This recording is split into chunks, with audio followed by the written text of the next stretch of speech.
I decided to do the book, or at least attempt to do the book, because I'd interviewed David Cameron for GQ not long after he became party leader in early '06, and we put him on the cover of the magazine. I spent a fair bit of time with him.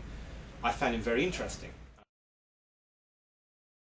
I think his background becomes sort of immaterial.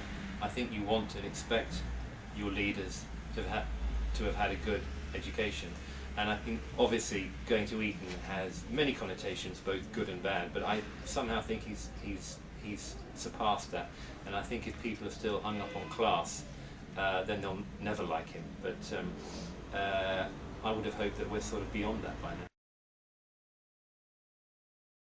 I think the thing you understand quite quickly is the relentless nature of it.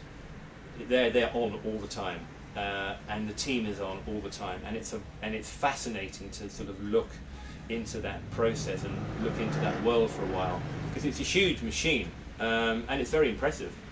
Pretty much everything he does is like most politicians, and especially most politicians at his level. It's business, and then it's family life, and there's not a lot of social in between, because there's not enough room for it. I think one of the things that you rarely get from a politician is a sense of how funny they are. If they write, it becomes very apparent. Someone like Alan Clark was very funny,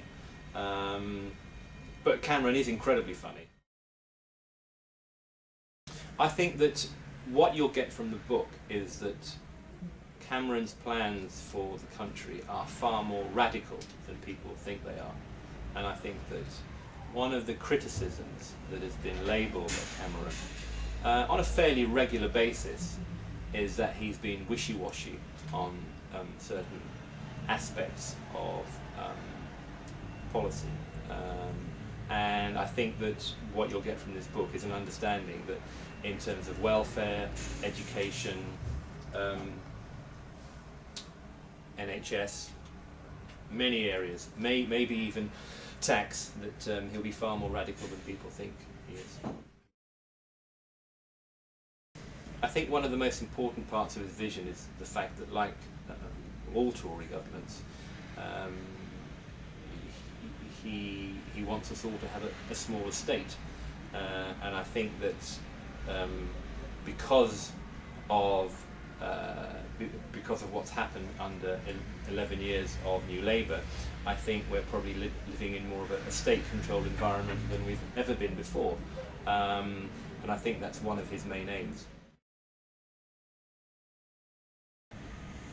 What's important about this book, I hope, is that if you are remotely interested in the man who could be the next Prime Minister, this book, I hope, will tell you what he's like.